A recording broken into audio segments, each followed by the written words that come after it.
Hello mga loves! So for today's video, magre-review tayo nitong nabili ko na 5-in-1 air styler. So may kasama na siyang curler, blower, and also multi-function brush.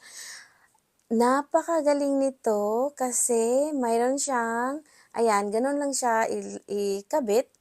And also, kaya sinasabi ko napakagaling kasi ang dami mong mapapagpilian na tools.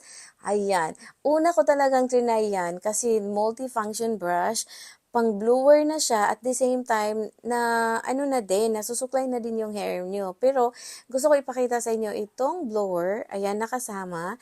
Ganun lang siya, i-click mo lang, ganun lang siya pagkabit.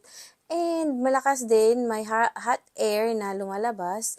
And ayan yung control niya, 1, 2, 3. So, tatlong niya, selections pag gusto mong lakasan, gusto mong hinaan, ayan.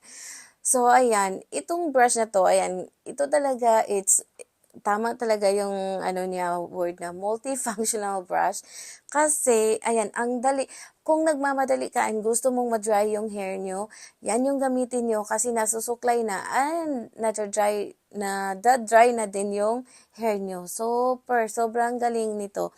And napaka-affordable nitong hair tools na to kasi ito yung budget-friendly na 5-in-1 hair tools. Ang daming medyo may more than 500 peso, 2,000. Ang pinaka talaga nito, yung pinakamahal na sa 30K, yun ba yung Dyson. Pero ito yung budget friendly. Ito yung pang students talaga na na hair tools. And super super galing din. Ang galing din gamitin. Napaka ang tawag dito, handy or user-friendly. Ayan, ganun lang din siya. At ito yung kasama na, yung curler. Dalawa ito. Ito, yung before, ginamit ko, yun yung curler brush. Yun yung nagbibigay volume. Pero ito yung curler. So, dalawa yung kasama na curler. May paloob. Ito yung paloob na curl. Ayan. Kung gusto niyo na mas curly pa siya, tagalan niyo na lang. Ako, sinampol ko lang sa inyo kung paano gamitin. Ito naman, ito yung panglabas na curl.